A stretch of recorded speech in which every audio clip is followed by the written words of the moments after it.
Madame, Monsieur, bonsoir. Au menu de questions d'actu ce soir, la rareté, la cherté des matières premières alimentaires. D'abord, sur le volet cherté. Il suffit de faire ses courses au supermarché pour se rendre compte que le prix du caddie a bien augmenté.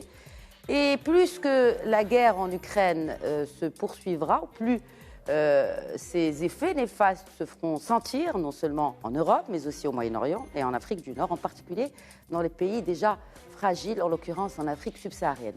La crise ukrainienne menace de mettre en danger la sécurité alimentaire dans le monde.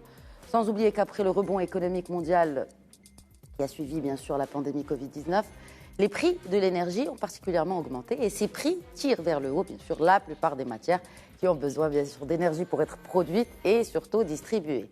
Face à ces flambées des prix, notamment de l'huile de table à cause de cette guerre en Ukraine toujours, voilà que le premier producteur mondial d'huile de palme, cette fois, l'Indonésie, décide de suspendre ses exportations de cet ingrédient central dans la fabrication de dizaines de produits de grande consommation. Les céréales pour enfants, les pâtes à tartiner, les laits pour bébés ou le lait pour bébé, en passant par les produits cosmétiques. Car au-delà des prix, ce que craignent les gouvernements aujourd'hui, c'est de ne pas trouver sur les marchés mondiaux de quoi s'approvisionner. Alors cette interdépendance menace la sécurité alimentaire. Rien que pour les blés, par exemple, pas moins de 50 pays comptent sur la Russie et ou l'Ukraine pour s'approvisionner. Mais c'est surtout dans les pays africains, encore une fois, que la situation est vraiment inquiétante. Nous débattons du sujet ce soir en compagnie de nos experts. Giuliano Martiniello, bonsoir. Bonsoir. Je rappelle que vous êtes professeur de sciences et économie politique à Sciences Po Rabat. Bienvenue à vous sur ce plateau. Merci pour l'invitation. Également avec nous sur le plateau, notre consultant et analyste économique, Driss Aissaoui. Bonsoir, merci de vous joindre à nous sur le plateau de questions d'actu. Merci à vous, madame. Et par Skype, depuis Paris, Mathieu Brun, il est directeur scientifique de la Fondation Farm, la Fondation pour l'agriculture et la ruralité dans le monde. Bonsoir, professeur Brun, merci à vous également de vous joindre à nous de nouveau sur le plateau de questions d'actu, à distance, bien sûr. Bonsoir. Alors, professeur Martiniello, depuis 2011, donc, les prix des matières premières alimentaires n'ont jamais connu une hausse aussi record. J'ai envie de vous poser la question sur cette relation de cause à effet entre les crises géopolitiques / financières, pour citer aussi la crise de 2008 qui a eu un impact sur les cours des matières premières. Pourquoi, dès qu'il y a une crise géopolitique, eh bien, les cours des matières premières flambent? Je ne cite pas que le pétrole, il y a aussi, et c'est notre sujet ce soir, les produits de grande consommation, les produits alimentaires. Oui. En effet, selon moi, la crise alimentaire globale actuelle, c'est un peu, on peut dire, le point culminant de toute une série de crises qui ont commencé dans le début des années 2000, où les prix des aliments de base, ils ont commencé à monter. On peut dire que la première crise qu'on a eue, c'était bien sûr la crise du 2007-2008, qui était quand même liée à la hausse des prix de l'énergie. Donc on peut dire que la crise du 2007-2008, elle n'était pas géopolitique. C'est ça, c'est pour ça que c'était c'est plutôt financier, non? Oui, c'était une crise liée à la relation entre la crise financière, la crise de l'énergie et la crise de la nourriture. On peut en effet remarquer que depuis le 2008, le prix du blé, il a augmenté déjà du 130% et le prix du riz déjà du 60%. Après, en commençant de cette période du 2007-2008, on a eu d'autres pics en 2011 et 2015. 2011, printemps arabe 2011, oui, lié aussi au printemps arabe, mais en général, selon moi, je vais dire cette chose, selon moi, la hausse des prix qu'on regarde, ça dépend aussi de toute une série de contradictions et dynamiques d'instabilité de ce qu'on appelle le régime alimentaire international. Qui c'est un régime alimentaire international de qui on a vu la fragilité aussi pendant la crise du Covid-19 et la disruption de plusieurs filières agroalimentaires. Donc on ne doit pas, selon moi, regarder la crise actuelle en isolation d'autres phénomènes, mais plutôt en continuité avec d'autres crises. Bien sûr, la crise actuelle semble majeure en termes d'effet. On est arrivé pour la première fois à un prix du blé qui touche les 400 $80 pour tonne. Hein. Donc, on n'a jamais eu ces niveaux-là. C'est le prix le plus élevé dans les derniers 14 ans. Et voilà, et donc on peut dire qu'à la crise du régime alimentaire international, maintenant on ajoute une crise politique. Mais pourquoi? Pourquoi, dès qu'il y a crise politique, c'était ça en fait ma question, pourquoi dès qu'il y a crise politique, les prix flambent? J'allais répondre à ça. La question c'est simple, c'est surtout parce que entre Russie, Ukraine et Bélarus, ils sont des pays centraux dans plusieurs filières agroalimentaires parce qu'ils contrôlent pétrole, sont des grands producteurs de fertilisants, de nourriture et de fourrage. Donc on a 4 éléments qui sont clés dans les filières agroalimentaires et donc bien sûr depuis que les exportations de ces pays ils s'arrêtent. Mais ce ne sont pas vraiment arrêtés, les exportations, professeur? En partie, oui, parce que je vais dire, toutes ces exportations, elles départent du mar Baltique. Et donc, vu qu'il y a la guerre, il y a plusieurs interruptions. Donc, elles ne se sont pas interrompues complètement, mais on commence à voir que l'instabilité générale dans le marché global de l'alimentation commence à créer un sens d'anxiété. Et donc d'autres pays exportateurs, par exemple comme l'Argentine, comme l'Argentine, ils commencent à penser de bloquer les exportations aussi. Hein, parce que voilà, les pays, oui, bien sûr, ils peuvent bénéficier des prix très élevés dans ce moment, donc ils sont stimulés à vendre, mais ils doivent aussi tenir en compte des questions de sécurité alimentaire interne. Chez eux, donc, voilà. Ils commencent aussi à paniquer un peu. Donc il y a un peu un effet domino qui se déclenche sur plusieurs questions. Alors, en parlant d'anxiété, Mathieu Brun, quand on parle de cette anxiété, est-ce qu'aujourd'hui vraiment, est-ce qu'on peut faire un rapprochement entre les marchés, par exemple, d'énergie, où effectivement il n'y a pas pénurie, il n'y a pas risque de pénurie, mais les cours flambent quand même, parce qu'il y a une volatilité sur les marchés des matières premières énergétiques, en l'occurrence le pétrole, le gaz, dans le sillage de la crise ukrainienne. Est-ce que c'est applicable aussi sur les marchés des matières premières alimentaires? Est-ce qu'il y a vraiment risque de pénurie aujourd'hui, et est-ce qu'on se dirige vraiment vers une crise alimentaire, ou ce sont les marchés qui sont en train de devenir de plus en plus anxieux, où effectivement les plus gros exportateurs aussi se remplissent les poches, tout simplement, parce que effectivement cette crise les arrange d'une manière ou d'une autre? Écoutez, en fait, pour réagir aussi aux propos de Giuliano, il faut savoir que agriculture, géopolitique et alimentation sont liées, puisqu'en fait, pour produire, on a besoin de la paix. La meilleure condition pour pouvoir produire pour les agriculteurs, c'était dans une situation de paix et de sécurité. Ensuite, le lien, il est très fort entre la question énergétique et la question alimentaire. Il y a beaucoup d'éléments qui jouent sur ces cours des matières premières sur les marchés qui sont mondialisés sur certaines productions, comme le blé. Bien sûr, il y a le prix de l'énergie, puisqu'on utilise de l'énergie pour déplacer ces céréales depuis la mer Noire jusque dans les ports de Tanger ou en Égypte et ailleurs. Il y a les taux de change, le commerce, les restrictions commerciales à l'exportation, le niveau des stocks aussi, c'est un enjeu extrêmement important en termes de politique et de géopolitique, de savoir combien j'ai chez moi et combien la Chine a chez elle. On est en fait aujourd'hui devant un choc de l'offre. Il y a des tensions qui sont sur les marchés internationaux qui entraînent des pénuries d'anticipation.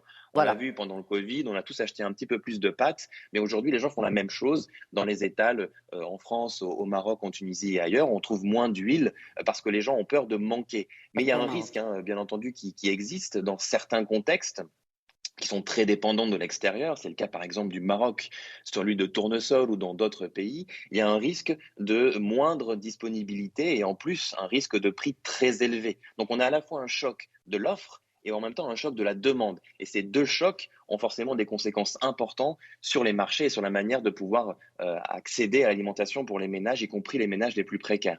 Quand vous dites l'offre, parce qu'il y a de nouveaux players qui se sont positionnés, notamment l'Inde, sur la question des céréales.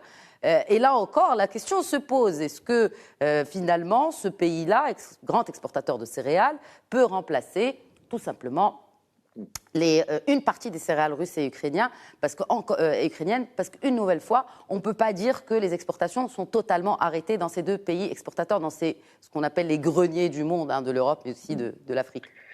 Vous avez raison de préciser qu'en fait, le risque, il est aussi sur la prochaine campagne qui va commencer bientôt. Est-ce qu'en Russie, en Ukraine, il y aura suffisamment de gens pour aller ramasser le blé, suffisamment d'infrastructures pour les stocker? Est-ce qu'on va pouvoir planter aussi suffisamment de céréales? Donc, le risque, il est demain parce que la campagne aujourd'hui, elle est finie. Donc, ça veut dire qu'il y a 6 à 7 millions de tonnes aujourd'hui qui manquent. La France a déjà annoncé du surplus, les États-Unis un petit peu, l'Argentine s'est un peu positionnée, mais l'Inde, très récemment, a dit moi, je peux exporter un petit peu plus. C'est ça. Pourquoi? Parce qu'en fait, le niveau de prix aujourd'hui sur les marchés internationaux, comme l'a rappelé Giuliano juste avant, rendent ce blé indien compétitif. En plus, c'est une bonne récolte l'année dernière. D'habitude, l'Inde n'exporte que très peu de blé, vraiment sur le blé. Elle en a besoin pour son marché intérieur. Sauf que là, le prix est tellement compétitif, le prix est tellement élevé que le blé indien qui coûte cher, il faut le ramener depuis l'Inde jusqu'en Égypte. Donc, ça coûte cher de remplir des bateaux, de les faire se déplacer jusque notamment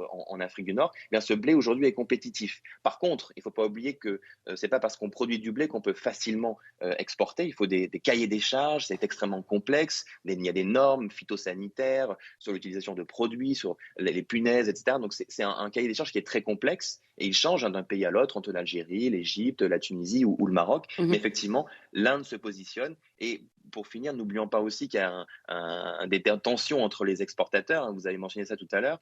Les États-Unis ont déjà commencé à porter une affaire devant l'OMC en disant « Attention, l'Inde, vous subventionnez trop votre agriculture et donc ça rentre en compétition avec notre propre agriculture. » Absolument, absolument. Nous allons revenir là-dessus parce qu'il y a encore d'autres enjeux au-delà de géopolitique, mais géostratégiques, notamment sur beaucoup de produits, dont ceux alimentaires dans le monde. Drissa Issaoui, peut-être une réaction par rapport à ce qui a été dit, par rapport à nous, en tant qu'importateurs de ces denrées, parce qu'on dépend finalement de toutes ces denrées-là, en Afrique du Nord, mais aussi en Afrique de manière générale. Mais il y a des pays, c'est pas homogène, c'est-à-dire l'impact n'est pas le même partout. Pas du tout. Effectivement, nous ne sommes pas le seul pays qui est dans cette situation. Moi, je peux vous citer, j'ai ici des exemples, c'est l'Égypte, la Tunisie, l'Algérie, le Liban, la Jordanie, etc.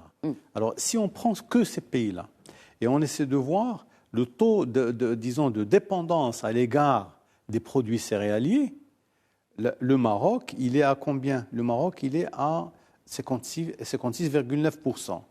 La Jordanie, elle est à 100% dépendante de ces produits-là. 56 quand la campagne agricole est bonne. Quand elle est moyennement bonne. Là, elle est très mauvaise. Non, cette année, oui. Mais c'est-à-dire que ce chiffre, ce n'est pas un chiffre d'il y a 10 ans. C'est un chiffre récent, ce que je suis en train de vous dire. Il y a un autre chiffre, par exemple, pour la Tunisie, c'est 65,5. L'Égypte, 48,2. Mais là, je vous parle du taux de dépendance à l'égard des importations céréalières. C'est une moyenne pour 2016-2018. Alors, quand on regarde tout ça, le Maroc est obligé de fonctionner comme il l'a toujours fait. Nous sommes des importateurs sur des marchés à terme. Nous avons un organisme, par exemple, pour les céréales, qui s'appelle l'Office national des céréales et des légumineuses, qui, lui, va sur ces marchés à terme. Il dépose ce qu'on appelle une option d'achat pour tel ou tel produit, et ce sont des produits qui sont vendus après un terme, après 3, 4, 5, 6 mois. Et ce sont des marchés qui régulent le prix global de ces produits-là. Mais aujourd'hui, on est dans une autre logique. On est dans une logique de stress. Est-ce que c'est comme pendant la période de Covid, vous avez parlé de stress, est-ce que ça se passe comme pour l'histoire des masques et des vaccins? Oui, bien sûr. Des vaccins, maintenant, c'est au mieux offrant sur les marchés. On est en train de parler des hommes et des femmes qui font ces pays-là, parce que quand on a un problème qui vient grincer les mécanismes de circulation de ces marchandises, si on a un doute sur la possibilité de rendre disponible tel ou tel produit, le réflexe des citoyens, le réflexe de toutes les personnes devient le même. Donc, on est en train de courir sur les étals pour voir est-ce qu'il y a de l'huile, est-ce qu'il y a de la farine, etc. Pour le moment, nous ne manquons pas d'huile au Maroc. Alors, le Contrairement Maroc, non. sur les étals, en tout cas, elle est disponible. Bon, après, le Maroc... Le prix, c'est une autre histoire. Non, le Maroc est un pays qui ne reconnaîtra pas les mêmes problématiques dont on a parlé. Pour moi, je vous ai parlé d'un panel où il y a la Tunisie, il y a l'Algérie, il y a la Jordanie, il y a l'Égypte. Donc tous ces pays-là vont connaître des problèmes. Pourquoi ? Parce que sa production intérieure, les pays n'ont pas fait de développement de leur capacité de produire des produits à l'intérieur de leur pays. Ils importent la totalité de leurs produits. C'est ça le problème. Alors, on ne peut pas parler... Est-ce qu'il y a un risque d'un nouveau printemps arabe, notamment du côté de l'Égypte ? Enfin, je mets vraiment printemps arabe entre guillemets, parenthèse, mais d'une crise semblable à celle de 2011 à cause du manque de ces matières premières. Je ne pense pas que l'on puisse aller jusque-là. C'est-à-dire que pour l'Égypte, pour l'Algérie par exemple, pour d'autres, il y a d'autres phénomènes qui vont apparaître. Aujourd'hui, par exemple sur l'Algérie, il y a des problèmes d'alternance sur le pouvoir. Pour l'Égypte, la même chose. L'Égypte, le problème de l'Égypte, c'est que c'est un pays qui est contrôlé par l'armée et ceux qui sont au gouvernement, ce sont des gens qui sont proches des généraux, etc. Alors, s'il y a une alternance à ce niveau-là, oui. Mais maintenant, je ne pense pas que ce soit ainsi. Est-ce que c'est des crises géopolitiques qui mènent vers les crises alimentaires et vice-versa aussi ? Oui, c'est-à-dire que maintenant, quand on a une crise géopolitique qui va faire une pression sur tel ou tel produit, ben on est sur une crise alimentaire, c'est certainement. Mais le problème, c'est que qu'est-ce que nous avons aujourd'hui ? Nous avons la guerre de l'Ukraine, bien sûr la Russie, etc. Nous avons le rôle que joue la France dans ce système-là. D'ailleurs, qui viennent d'élire à nous leur président. De réélire, hein, il n'est pas nouveau. Hein. C'est le même président, mais bon, il a été réélu. Ça reste quand même un nouveau président, il est là. Oui. Mais lui, il a fait un travail pour dire, attention, nous sommes des Européens, nous avons une guerre qui est juste à côté de la porte, faites attention, il faut qu'on fasse un effort. Alors, quand on fait ça, on est en train de mobiliser les gens. Mais le problème de la France, le problème de l'Allemagne, le problème de l'Angleterre, c'est que c'est des gens qui sont souvent très dépendants des marchés extérieurs. Alors, je vais parler ici des produits pétroliers liquides, je vais parler, bien sûr, des produits alimentaires. Le gaz naturel, le problème du gaz, il est énorme pour ces pays-là, parce qu'ils doivent se chauffer avec, et en même temps le faire fonctionner au niveau de leur agro-industrie. Mais le problème, ils vont rester comme ça. Et c'est un stand-by qui va faire très, très, très mal à ces pays-là. Heureusement que le Maroc n'est pas un pays qui est tenu par ces produits-là. Et il va commencer, il va essayer quand même de survivre et de travailler. Parce que pourquoi ? Le Maroc a fait un effort. Très bien, nous allons revenir sur cette question d'effort, parce qu'elle pose plusieurs questionnements. Ils ne viennent pas que de moi en tant que journaliste. Oui, peut-être une réaction, mais alors, Essaoui a parlé de la dépendance, du taux de dépendance par rapport aux céréales dans certains pays, notamment d'Afrique du Nord. Professeur Martiniello, quel est le taux de dépendance des autres pays africains par rapport à notamment les céréales? Peut-être une réaction et après vous répondez à ma question. Oui, juste pour... Non, parce que, en effet, je crois que le problème que plusieurs pays arabes ils dépendent du fait qu'on est dans un contexte où la sécurité alimentaire des pays, elle est déléguée aux marchés internationaux. Absolument. Donc, c'est un processus historique qui a commencé plus ou moins après les premières décades des indépendances, où, vu qu'il y avait des grosses disponibilités de blé et de céréales à bon marché, parce que c'était des cultures qui étaient fortement subventionnées, surtout par les États-Unis, l'Europe, etc. Il y avait des grandes quantités de céréales, et donc le prix il était très bas. Donc, dans une certaine période historique, les pays arabes ils ont trouvé convenable le fait que d'acheter le besoin de consommation interne sur les marchés internationaux. Mais dans cette période de forte instabilité, dans le régime alimentaire international, ce n'est pas trop, on peut dire, safe de rendre notre souveraineté alimentaire au marché international. Parce qu'il y a toute une série d'oscillations des prix qui se reflètent dans les économies locales. Donc, pour votre seconde question, les pays africains. En général, bien sûr, il y a des différences entre les pays. Et les différences, on peut les calculer selon la dépendance du blé de certains pays et donc la relation entre combien de blé il est produit au niveau local et combien de blé il est produit au niveau international et la manière dans laquelle les modèles d'alimentation locaux ils sont liés au blé. Je vous donne des exemples. Si on prend le Kenya, le modèle d'alimentation du Kenya, il utilise beaucoup d'aliments de base. Donc, il utilise par exemple des bananes plantains, des pommes de terre, de la manioc, des patates douces. Donc, il consomme du blé. Il ne produit pas, mais c'est une consommation très basse. Surtout dans le domaine urbain, parce que c'est dans les domaines urbains qu'on a besoin de grosse consommation. Donc, on peut dire que l'impact sur le Kenya, ça va être surtout sur le domaine urbain, sur les foyers urbains qui ont des revenus très bas. Si en effet on regarde un autre cas qui est très intéressant selon moi, le cas du Mali, c'est un cas très très intéressant que je crois le Maroc il devrait même peut-être jeter un œil. Pourquoi? Pas parce que le Mali par exemple, il consomme la plupart de son alimentation est basée sur le mil et sur le sorgho. Et aussi il consomme du blé très peu et du maïs, mais la plupart du blé, du millet et du sorgho qu'il consomme sont produits localement. Donc, le Mali, c'est un cas en Afrique, on peut dire un cas très rare. Pourquoi vous dites que le Maroc doit regarder ce qui se passe au Mali? Parce que selon moi, on va regarder que la chose, c'est un peu difficile à faire, on va regarder le pourquoi. Parce qu'en effet, le Maroc, c'est un des plus grands consommateurs de blé dans le monde. Je voulais juste... Est-ce que ça m'a intrigué que vous disiez que le Maroc devrait voir le cas du Mali de plus près. Pourquoi?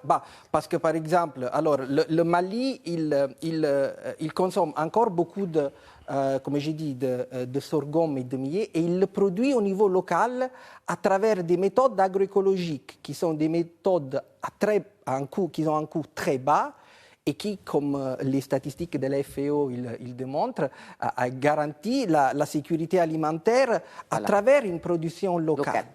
Plutôt qu'une sécurité alimentaire qui dépend de marchés qui sont très instables dans ce moment. Et excusez-moi de dire juste un petit mot. Ils sont très instables.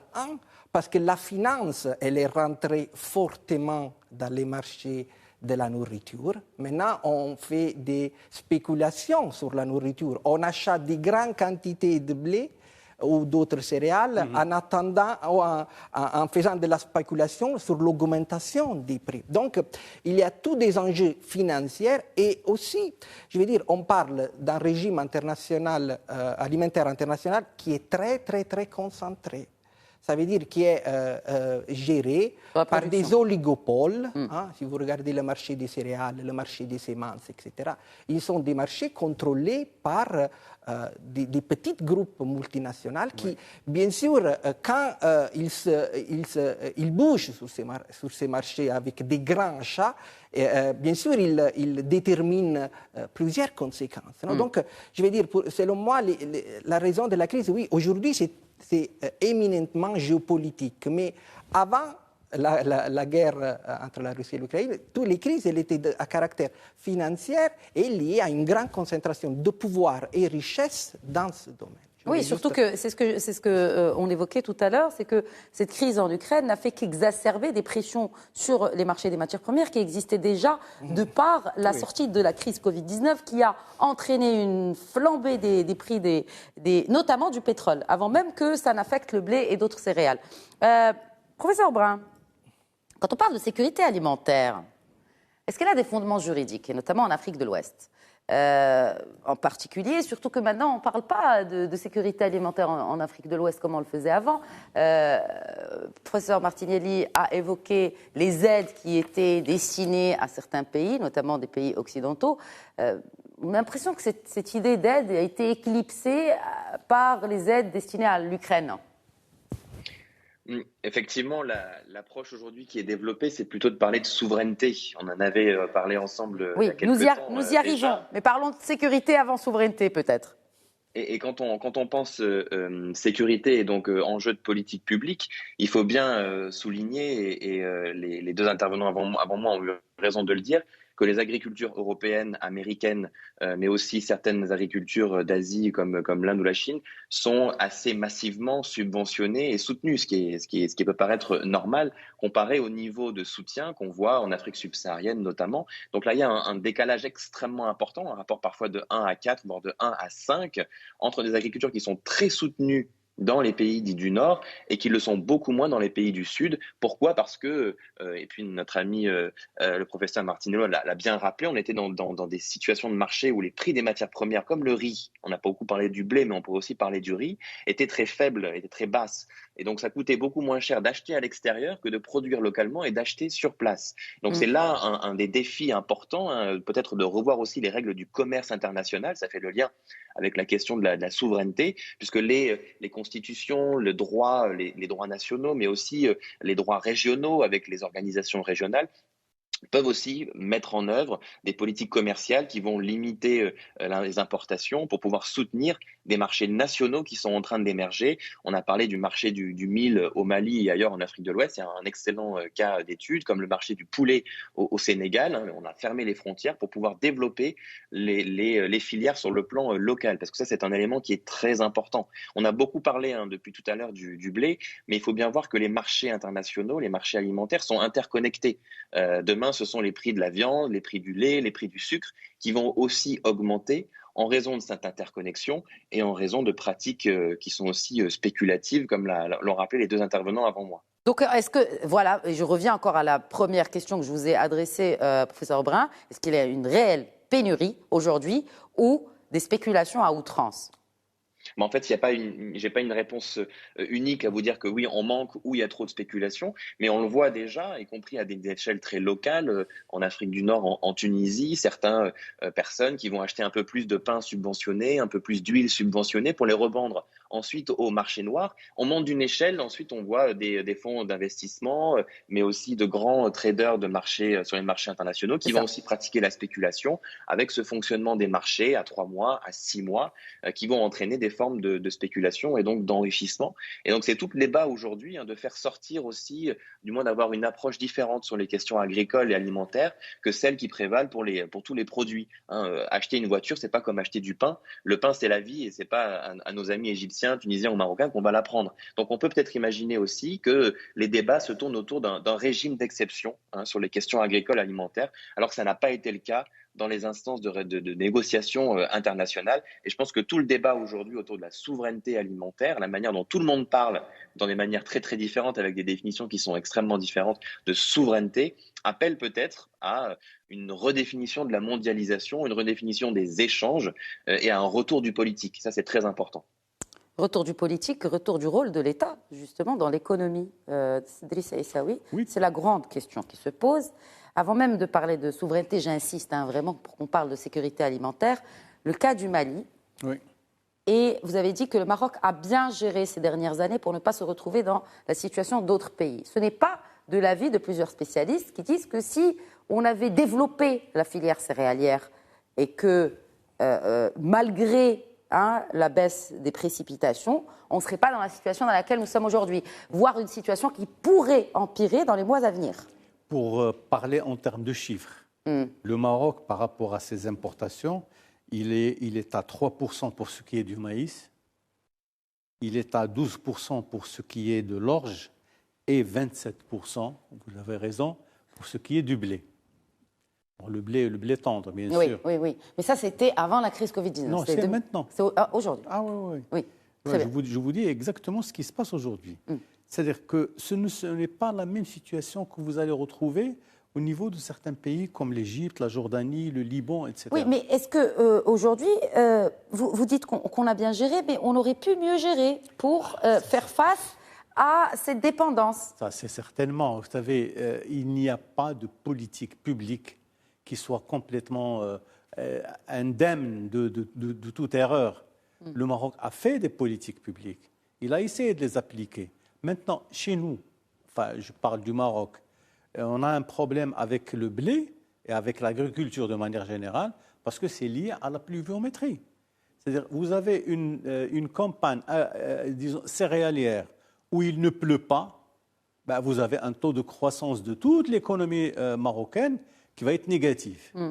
Alors, qu'est-ce qu'on va faire? Comment on va gérer tout ça? C'est justement extraire l'activité économique de cette dépendance vis-à-vis de la pluviométrie. Mais aujourd'hui, quand on regarde de très près les chiffres, que représente l'agriculture dans l'économie marocaine? C'est la part du lion.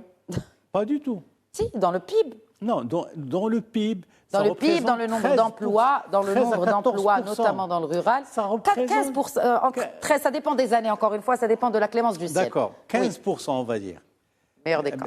Mais dans le meilleur des cas, on a 15%, mais l'impact, il est plus qu'exponentiel sur le développement, sur la croissance. Oui. Alors, le Maroc, quand il n'y a pas de pluie, c'est la catastrophe. Mais est-ce que l'eau, une question vraiment naïve, vraiment, est-ce que l'eau qui est utilisée pour certaines productions agricoles pourrait être utilisée pour repenser cette politique agricole, en gros, pour assurer l'indépendance et la sécurité alimentaire et cette souveraineté alimentaire, et notamment sur les céréales, parce que c'est là où le bas blesse. Le Maroc a fait un effort à ce niveau-là, en adoptant une politique d'irrigation qui soit véritablement loin de tout ce qu'on faisait, le goutte à goutte, le traitement tertiaire des eaux usées, le dessalement d'eau de mer, etc. Ce sont toutes des techniques qui permettent au Maroc aujourd'hui de pouvoir gérer au mieux disons, ces difficultés. Mais aujourd'hui, ce n'est pas une économie qui va pouvoir fonctionner sans eau, c'est certain. Le traitement tertiaire pour certaines villes, on ne peut pas le boire, sachant pertinemment que l'irrigation, elle bouffe 97% des ressources en eau. Ça dépend des régions, mais effectivement. Pratiquement. Parce que la tutelle conteste ce chiffre. Mais pratiquement. On va dire 90% pour être gentil. Oui, mais pour quelle production? Pourquoi on ne produit pas de blé pourquoi on n'irrigue pas le blé et au moins on est sûr d'assurer une sécurité alimentaire? C'est une question de mentalité des Marocains, parce qu'on a essayé de leur expliquer qu'ils ne peuvent pas cultiver n'importe quoi. Parce qu'il y a des Marocains qui vous disent « moi je fais de la pastèque ». Alors qu'il sait très bien que la pastèque a besoin d'eau, elle a besoin de beaucoup de choses. On cultive de la tomate. En fait, c'est de l'eau qu'on est en train L'État ne peut pas intervenir là-dessus? Ah, ça c'est une autre chose. C'est pour ça que je parlais du rôle de l'État. L'État, ça veut dire qu'on va rentrer dans une autre logique où l'État va avoir un bâton pour aller dire à tel agriculteur « faites ça, ne faites pas ça ». Ou la carotte. Puisqu'on parle de sécurité alimentaire, parce que c'est très important. Vous vouliez réagir peut-être, professeur? Non, en effet, moi, j'ai travaillé pour des années au Liban, où la situation elle est vraiment catastrophique aujourd'hui. Mais moi, quand j'étais au Liban, j'entendais toujours les débats sur les raisons de la crise alimentaire dans le Moyen-Orient, à l'Afrique du Nord.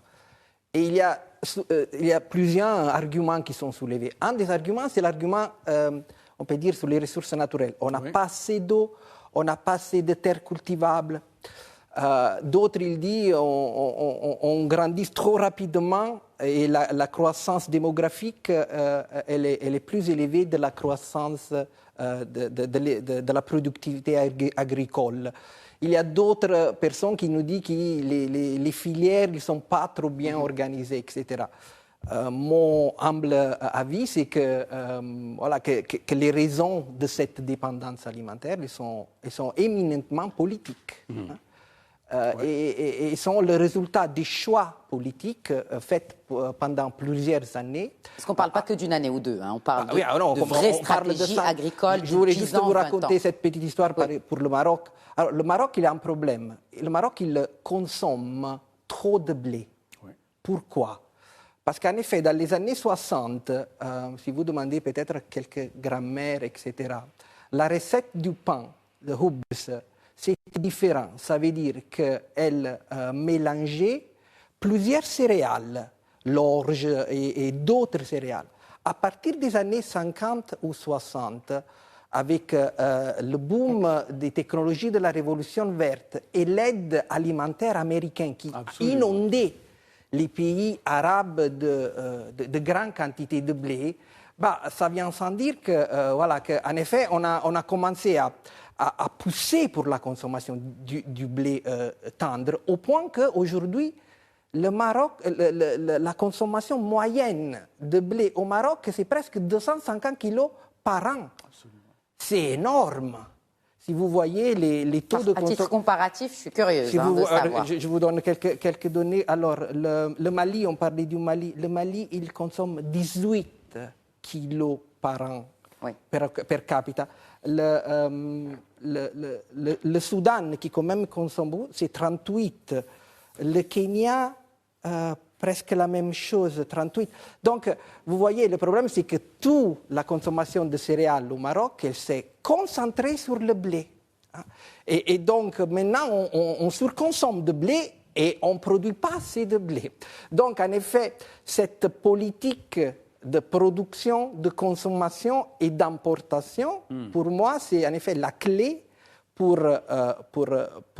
converger vers d'autres solutions à la crise. Donc, repenser les modèles productifs, repenser les modèles d'importation et aussi repenser les modèles de consommation. Très bien. Est-ce qu'on peut parler d'un plan de résilience? Déjà, une question que beaucoup de Marocains se posent. Il y a certains bruits de couloir qui disent que d'ici, pour le moment, les marchés sont assurés d'approvisionnement. Mais qu'en est-il du mois de juillet, août? Beaucoup de questions se posent. Professeur Brun, peut-être une réponse par rapport à cela. Est-ce qu'il y a des risques de pénurie pour les mois d'été? Tous les gouvernements de la région ont rassuré en disant qu'ils avaient suffisamment de stocks. Peut-être le Liban est un peu plus problématique avec la destruction du port de Beyrouth et donc les infrastructures de stockage. Mais comme vous le dites, en plus avec la sécheresse terrible qui a touché le Maroc et son agriculture cette année, le risque il est plus grand dans le futur, c'est-à-dire après l'été, après les récoltes. Et là, on a un risque de tension qui est beaucoup plus important en termes de disponibilité. Alors, il y a des stocks qui sont encore présents, mais globalement, les niveaux de production sont toujours un peu inférieurs au niveau de consommation à l'échelle mondiale. Et donc, il faut bien voir aussi l'ensemble des données, c'est-à-dire une croissance de la demande qui est exponentielle partout sur la planète avec ces habitudes alimentaires dont a parlé aussi juste avant le professeur Martinello. Donc, effectivement, sur le moyen terme, sur la campagne à venir, les risques sont plus importants. Le Programme alimentaire mondial a déjà commencé à s'inquiéter de cela. C'est l'Organisation des Nations Unies qui permet l'aide alimentaire et eux, ils se fournissent notamment en grande partie en Russie, en Ukraine pour le blé ou d'autres céréales. Donc peut-être qu'à l'horizon de la fin d'année, non seulement les prix vont certainement continuer à augmenter, mais on aura aussi des risques de moindre disponibilité. Bon, je ne pense pas que l'Ukraine ne produira pas. Par contre, il est possible qu'elle produise 10 ou 20% de moins de tournesol ou de céréales. Il est probable aussi que d'autres routes commerciales soient ouvertes. L'Inde a annoncé sa disponibilité alimentaire. Les récoltes en fonction des pays sont plutôt positives. Donc, ça va permettre de juguler. Mais par contre, il va y avoir besoin de coopération parce qu'en fait, on ne pourra pas faire confiance au marché pour allouer suffisamment de nourriture à tout le monde. Alors, c'est quoi le véritable rôle justement des organismes internationaux chargés de cela? Est-ce qu'il existe vraiment un champ d'action de ces organismes? J'ai peur que, à part pour de l'aide d'urgence, comme le fait le Programme alimentaire mondial ou certaines organisations multilatérales, j'ai peur qu'on en soit un peu réduit à ce que faisait l'OMS au moment de la crise du Covid, c'est-à-dire d'encourager la coopération En Méditerranée, on a des mécanismes d'analyse sur les stocks. On a aussi au niveau international, après la crise de 2008, le mécanisme AMIS. La France a proposé aussi une initiative autour de l'agriculture, autour du commerce, de la coopération et de l'aide d'urgence. Mais si le modèle reste celui de dépendre du marché et de son fonctionnement, là, on aura des vraies difficultés puisque le marché ne s'inquiète pas de la politique et ne s'inquiète pas d'allouer à ceux qui en ont le plus besoin et qui ont pas forcément les meilleurs moyens pour le faire. Parce que dans la région méditerranéenne, on a des pays qui sont pétroliers ou gaziers, comme l'Égypte un petit peu, mais l'Algérie, bien entendu. Donc, eux, assez peu de risques. Par contre, la Tunisie, qui sort d'une crise économique compliquée, qui sort d'une crise politique aussi assez forte, ces pays-là, eux, n'auront pas forcément les moyens et donc des impacts importants sur les finances publiques à venir dans les prochaines années. Alors même qu'on sort d'une situation où la croissance économique est faible, on a une forme de stagflation au niveau international et en particulier en Méditerranée. Très bien. Peut-être une réaction de Rissa Issaoui sur la résilience agricole et la résilience alimentaire, pour le cas du Maroc en l'occurrence, mais pas que. Pour la région. Pour la région, pour le Maroc, la résilience, je pense que le Maroc a pu la développer sur un certain nombre d'années. Par rapport aux produits pétroliers, on a fait l'indexation des produits pétroliers qui permet donc de juguler par rapport aux prix internationaux, avec une assurance après les $100. Et on a une résilience aussi par rapport aux produits d'alimentation. Alors, si on veut parler, par exemple, ici, des importations alimentaires par rapport aux exportations totales des marchandises, le Maroc, il est plutôt bien situé. Il fait 16% sur la période 2017-2019, alors que le Liban, il est à 68%, l'Égypte à 47%, la Jordanie à 43%, etc. C'est la Tunisie qui a le taux le plus faible. Mais, alors, il dit taux le plus faible, il dit plutôt autosuffisance, entre guillemets, encore une fois. Enfin, il faut vraiment utiliser les mots aujourd'hui avec beaucoup de pincettes. Mais le problème, c'est qu'avec tous ces pays-là, nous avons des situations de grande difficulté d'approvisionnement en termes de produits alimentaires. Maintenant, on a parlé du pain, on peut parler du riz, on peut parler de pâtes qui constituent qui sont l'essence même du menu du citoyen moyen. Alors, les Marocains, est-ce qu'on va faire un travail, et ça, vous l'avez dit tout à l'heure, c'est le rôle de l'État, c'est le rôle de la société civile aussi, d'éduquer les gens à consommer autrement, à consommer moins de pain, à consommer moins de choses. Ou à consommer le pain d'antan, comme l'a expliqué le professeur Martinello, voilà. C'est-à-dire à consommer du pain à l'ancienne. À l'ancienne. Qu'on connaît, où il y a plusieurs céréales qui sont utilisées. Absolument. Et ne pas se focaliser sur le blé. Aujourd'hui, nous avons tout ce que la France ou les États-Unis nous ont laissé. Nous avons la farine nationale. D'ailleurs, tout à l'heure, on en a parlé, l'un des intervenants, il y a même une situation où l'on joue sur la farine nationale. Parce que c'est une farine qui est subventionnée par l'État, elle n'est pas chère du tout. Alors, vous trouvez que des gens qui ont les moyens achètent des tonnes et des tonnes de cette farine et commencent à la vendre ailleurs, pas au prix du marché. Ils commencent à en faire véritablement un objet de spéculation. Maintenant, c'est tout ça qui est important, vous l'avez dit tout à l'heure. Si on veut parler de sécurité alimentaire ou de souveraineté alimentaire, la souveraineté alimentaire, ça commence par soi-même, par le pays lui-même, par ceux qui sont ici, comment on doit les gérer, comment on doit les éduquer. Et si on ne change pas d'attitude, si on ne change pas de comportement dans le devenir le plus proche, on sera dans la grosse difficulté que connaissent un certain nombre de pays actuellement. On sera obligé de nous agripper à un pays comme la France ou d'autres pays pour essayer de nous en sortir. Très bien. Oui. Alors, il n'y a pas que les céréales, parce qu'il nous reste très peu de temps. Il y a une autre crise qui est en train de planer, celle de l'huile de palme, messieurs.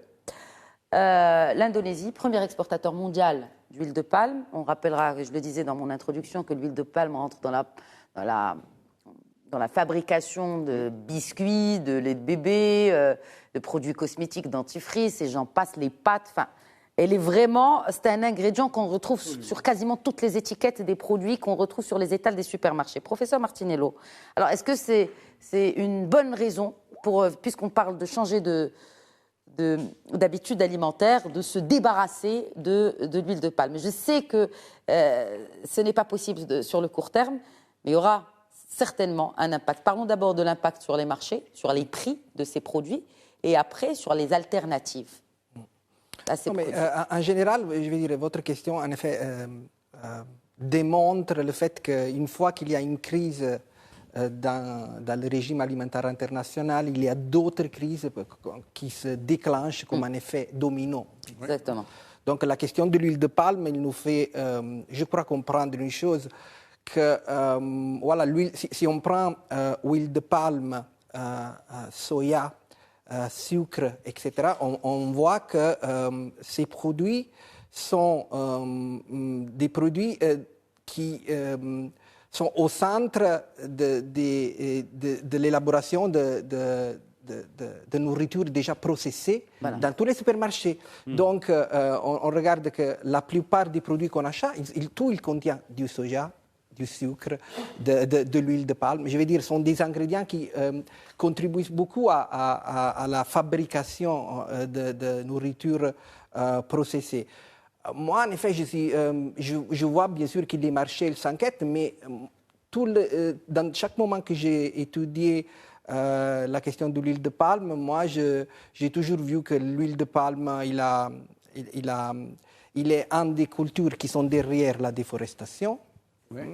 C'est une des cultures qu'on a utilisé beaucoup. Il y a une demande croissante dans le monde. Et si vous voyez en Afrique, tous les grands investissements agricoles, ils sont tous à soja, sucre et huile de palme. Pourquoi? Parce que bien sûr, tous les États, ils raisonnent sur cette idée des avantages comparatifs. Ils lui disent, produisent la chose dans laquelle tu es le plus bon et après, avec l'argent que tu fais, tu achèteras tout. Ce calcul, il avait été fait en effet par... Exporter de l'huile. Pardon? C'est ce qu'on fait ici au Maroc aussi. Oui, non, mais ça c'est que je parlais de revoir. C'est la loi des avantages comparatifs. De repenser. C'était David Ricardo, l'économiste anglais, qui avait théorisé dans les années 1850. Absolument. Donc aujourd'hui, ça me semble que la théorie des avantages comparatifs, elle ne s'applique pas trop bien. Elle n'est pas forcément la meilleure manière d'assurer une souveraineté alimentaire. Donc, je vois bien sûr que les marchés d'exportation, ils sont tous en train de trembler pour cette décision de l'Indonésie. Mais voilà, ça démontre. Mais la décision de l'Indonésie, elle a été encouragée à cause de la hausse des prix de l'huile de table. Hein. Bien sûr. Il faut juste le rappeler. Donc, pour voir vraiment cette interdépendance, parce que les Indonésiens n'en pouvaient plus, parce que à la veille de Ramadan, où on utilise beaucoup d'huile, ils se sont retrouvés sans cette denrée essentielle pour cuisiner. Donc, et ça a mis pression sur le gouvernement indonésien, en plus de scandales de corruption, pour ne pas citer que ça. Donc, in fine, non, alors on arrête d'exporter l'huile de palme tant que les prix de l'huile de table ne sont pas... Dans ma perspective, en effet, cette chose de l'huile de palme, elle révèle, encore une fois, l'instabilité du régime alimentaire international et la vulnérabilité que plusieurs pays vivent depuis qu'il délègue sa propre souveraineté alimentaire au commerce international ou à l'aide internationale ou aux importations internationales. En effet, je ne vois pas, pour moi, le problème de l'huile de palme, comme je disais avant, c'est vraiment une autre dimension de plusieurs crises qui sont en train de se jouer dans le même régime alimentaire international. Et je crois que c'est le moment peut-être d'imaginer ou transitionner vers d'autres paradigmes comme la souveraineté alimentaire ou l'agroécologie, qui, selon moi, il nous donne des chances de sortir de cette impasse globale. Ce sont les bonnes alternatives, c'est de repenser non seulement une stratégie agricole de résilience, mais aussi de repenser son mode de consommation. Et d'ailleurs, l'huile de palme, on le disait avant le début de l'émission, elle a été décriée pendant plusieurs années étant nocive pour la santé. Absolument, c'est l'une des matières qui a été, pas longtemps, même pas une dizaine d'années, tous les spécialistes de l'alimentation ont toujours dit, attention, l'huile de palme est une huile très nocive pour la santé, essayez de réduire. Alors les gens, ceux qui ont les moyens, ils ont pu le faire. Ceux qui n'ont pas les moyens, ils n'ont pas pu le faire. Et ils sont restés... parce qu'en fait, une boîte de chocolat ou une boîte de biscuits ça coûte rien du tout avec l'huile de palme. C'est bon marché. Si vous lui mettez de l'huile naturelle, de l'huile normale, ça va coûter plus cher. Et je pense qu'on ira, en fin de compte, vers ces solutions qui sont des solutions qui sont contraignantes pour le consommateur. Mathieu Brun, un dernier mot pour clore cette discussion et sur cette question aussi, je sais qu'il vous tient à cœur, on en a parlé, de souveraineté alimentaire. Je vous ai dit tout à l'heure qu'on allait y revenir, bon, il nous reste très peu de temps, un peu moins d'une minute. Non, peut-être juste pour réagir aux propos des collègues qui ont pris la parole juste avant sur le cas de l'huile de palme. On a effectivement un système agricole et agroalimentaire qui est ultra spécialisé, c'est lié au processus industriel de transformation alimentaire. Pour autant, je crois qu'il faut rester vigilant sur le fait de ne pas jeter l'opprobre sur toute une filière. On travaille beaucoup avec les producteurs d'huile de palme et de palmiers à huile en Afrique de l'Ouest au sein de la fondation Farm, qui mettent en place des techniques de production qui évitent la déforestation, etc. Donc, c'est plutôt le gigantisme de certaines exploitations productrices d'huile de palme qui a entraîné une fuite en avant du système alimentaire. Et donc, toute l'importance, c'est de remettre de la complexité. Et ça fait lien avec l'enjeu de la souveraineté alimentaire, parce que la souveraineté alimentaire, c'est redonner du pouvoir aux consommateurs, bien entendu, mais encore faut-il qu'il ait les moyens et les connaissances, et redonner du pouvoir aux partis, disons, le plus important, c'est l'État, la politique, puisqu'il ne peut pas y avoir de fonctionnement sans politique publique des marchés agricoles et alimentaires. Et on voit aujourd'hui que cette idée de souveraineté alimentaire, qui était plutôt une idée altermondialiste, a tendance à rejoindre l'ensemble des mouvements, y compris le secteur privé, y compris les producteurs agricoles, vers une forme de redéfinition, peut-être, de la mondialisation autour de ce qu'a mentionné notamment Giuliano Martiniello sur l'agroécologie et donc la souveraineté paysanne et agricole à l'échelle internationale.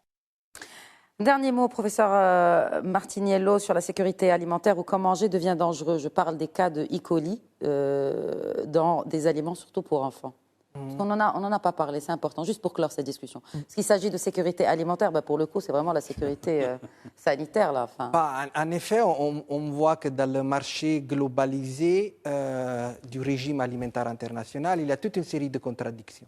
Les contradictions, elles sont, par exemple, liées aux maladies que la nourriture, elle déclenche. Par exemple, des maladies comme le diabète, mais on voit clairement ça dans les questions d'obésité. Donc, bien sûr, c'est important. Il faut comprendre que ce régime alimentaire international, il crée des fortes inégalités. Il crée beaucoup de gens qui sont mal nourris et beaucoup de gens qui sont obèses. Et il devient un vecteur de transmission de maladies. Et donc, mais ce sont des groupes quand même industriels, ce sont des multinationales. Oui, bien sûr. Je veux dire, avec toutes les normes. Très puissants. Oui, absolument. Parfois, vous savez, les normes, elles peuvent être détournées. Contournées. Et voilà. Donc, c'est pour ça qu'on a tous ces problèmes liés à la relation entre alimentation et santé. Parce que, voilà, on a parlé toute la séance du blé. On n'a pas dit qu'en effet, le blé dur, c'est vraiment pas assez nutritif. Je parlais du sorgho et du millet qui, en effet, ils sont beaucoup plus nutritifs. Donc, si on veut parler de sécurité nutritive ou nutritionnelle, on doit recommencer des cultures qui sont plus nutritives et qui ne sont pas forcément à bon marché. Et donc, il faut aussi payer le juste prix pour les petits agriculteurs qui ont... Subventionnés, comme on subventionne d'autres cultures qui sont destinées peut-être à l'export même. Aider les petits agriculteurs qui sont la majorité des exploitants agricoles et qui travaillent en effet sans beaucoup d'aide ou de soutien politique. Sinon, au moins qu'ils ne commencent à exporter. Mais vu que le blé n'est pas quelque chose d'export, il ne reçoit pas beaucoup d'assistance sous forme de crédit et de subventions. Exactement. Merci beaucoup, Giuliano Martiniello, professeur de sciences et économie politique à Sciences Po Rabat. Merci d'avoir répondu à nos questions. André Essaoui, toujours un plaisir d'échanger avec vous. Et mes remerciements vont aussi à mon troisième invité, Mathieu Brun. Merci beaucoup d'avoir enrichi cette discussion. Elle n'est certainement pas, elle aura d'autres épisodes, cette thématique de sécurité et de souveraineté alimentaire par les temps incertains que nous sommes en train de vivre. Je vous souhaite une très très bonne soirée à toutes et à tous.